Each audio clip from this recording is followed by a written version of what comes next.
this is the time, man. You get to tell us about there's been some shit going on in MMA. There was just a card the other night.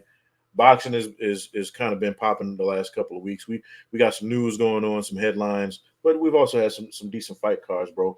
You are the authority in all things boxing, as we all say over at Catch and Counter. Why don't you go ahead and tell some folks about what's been going on, man? Let's talk about Well, first of all, I gotta check you on that because we are the authority in all things boxing, catch and counter. So we need both of us on that. So I ain't gonna let you slide with that. I appreciate the respect, but it's both of us in that. But I it. mean, in I boxing, like how you look.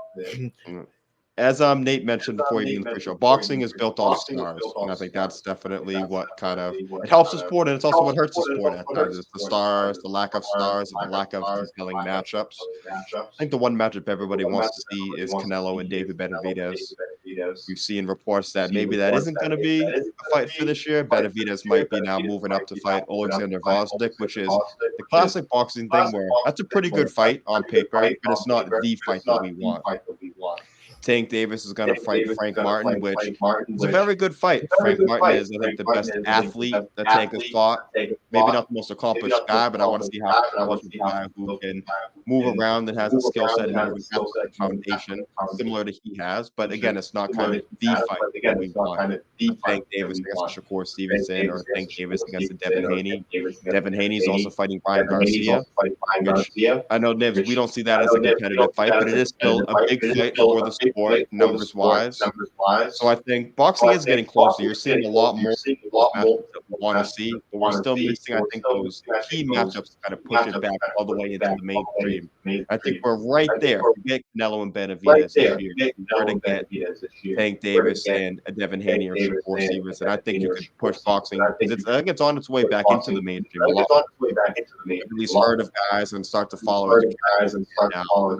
We're close to getting it back all the way to the mainstream. We're going to have those big super fights happen on time. Uh, and it makes sense because you take it where boxing is now. I think that they are getting some newer fans, especially with the way social media is going. Jake Paul's involvement in the sport. Women have actually become much bigger superstars than they have in the past. I remember, back in the day when me and Nate used to watch boxing weekly, you rarely saw a women's fight. Like it was, you might get one on the card, and it was always first, and it was usually really whack. You know what I mean? Now they're putting on some of the best fights. You know what I mean? Like so it's getting better, but they're losing a lot of the older heads because, like you said, we're used to these guys fighting each other. We're used to guys not so much worried about their O's, but being the best, right? Like I want to fight the best guy out there, right? And last year was kind of a treat. Like we got really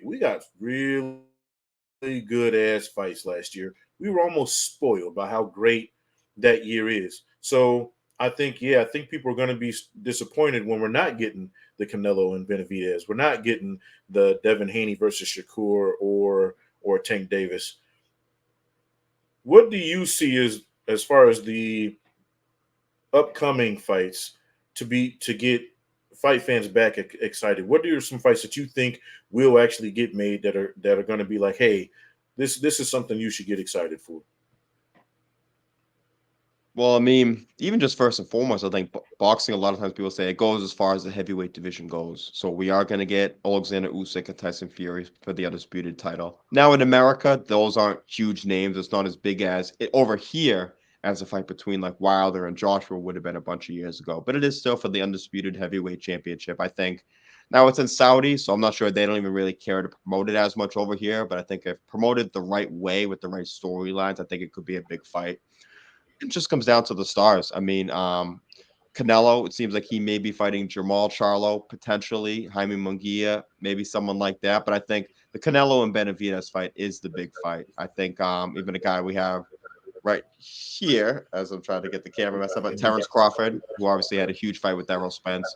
If he moves up to fight Canelo, I think that's a huge fight. That would really draw in the casual fan base in the mainstream. I think Terrence Crawford in a fight with Tim Tszyu is a great fight too. So I think that we're turning in the right direction. I think we're going to get even Canelo and Benavidez. I still do think we get that fight in September. I think that both guys realize the importance of the fight, and they'll make the concessions needed to get the fight to happen. But I want to say one thing about boxing fans, because we have the best fans, but also the worst fans in the world at the same time.